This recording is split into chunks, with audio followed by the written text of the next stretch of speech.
It has been an explosive few days for the Philadelphia Eagles, and it's culminated in something that many of us assumed to be inevitable from the minute he was hired. Former Executive Vice President of Player Personnel Joe Douglas has been poached by the New York Jets after what has been a week-long mission by the team to snatch him from the Eagles and replace Mike Maccagnan, who they fired recently. There was some brief speculation that Douglas would be linked with the Houston Texans job, but if I'm honest, I think the Houston Texans may even be looking to bring back Rick Smith, who was promoted to the role in 2016 but wanted to take a year off to look after his wife who was battling breast cancer. However, the loss of Joe Douglas is something the team have been preparing for quite some time, but that doesn't mean it won't hurt, and the one thing to watch right now will be the people that follow him out of the building.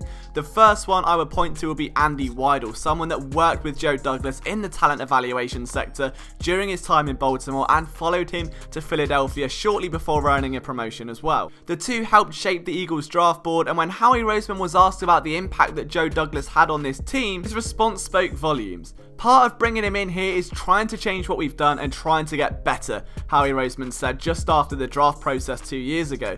It started with using a different grading scale and getting us all acclimated with the way he talks about players and how he grades players. As we go through the free agent board and the draft board, we trust in Joe and his ability to put that together. Now you can look back at his Baltimore draft history and many of the patterns, including where they draft certain positions, specifically cornerbacks, correlate very well. Douglas helped carve the Eagles' Super Bowl winning roster. What felt like a spike in prove-it contracts for free agents like LeGarrette Blount, Patrick Robinson, most recently Jordan Howard and Vinny Curry, can arguably be put down to his presence guiding Howie Roseman into a new era of building football teams. Joe Douglas comes from the Ozzie Newsome School of Scouting, so his prowess here was never really a surprise, and he's been labelled as a future general manager for quite some time, and that is why this move isn't surprising. It's been speculated about for months. He was almost poached during 2017. The Texans then wanted to try and interview him for that vacant GM role, but the Eagles were in the midst of a playoff run and they were unable to do so. And there have been several other teams along the way that have all tried to get their hands on Joe Douglas, and the Eagles have been able to bat them away for so long. If Douglas wants to be a general manager, that was never going to happen with Howie Roseman around, so long as he continues his impressive and incredible run of sustaining excellence. So instead, the Eagles decided to look elsewhere, and if there's one name I would look for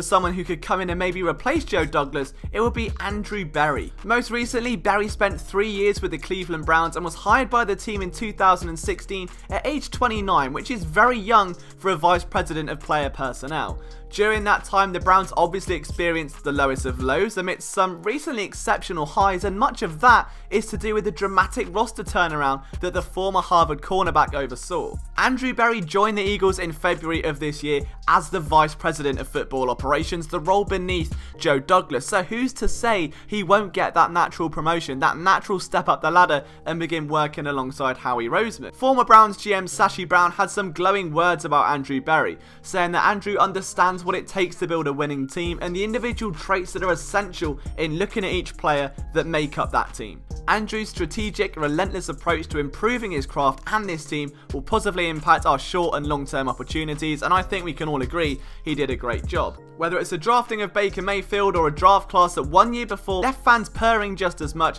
it's safe to say that Berry has a nose for talent. I think everybody wants to wish Joe Douglas well. He's done some incredible things here in Philadelphia. The change of a culture, the type of players being drafted and signed. Most recently, just look at Andre Dillard, Arcega-Whiteside, Miles Sanders and Sharif Miller, to name but a few from that draft class. Douglas was instrumental in the turnaround, and while Howie Roseman was ultimately the guy pulling the trigger, he was doing so at a target list set up by Joe Douglas and his staff, so you can only be impressed and excited about what the future holds for such a young and budding general manager. He's going to have a flourishing future over in the New York Jets, but the main mission for the Philadelphia Eagles will be finding a replacement. Will that be Andrew Berry, who they hired in February? Did they foresee this coming?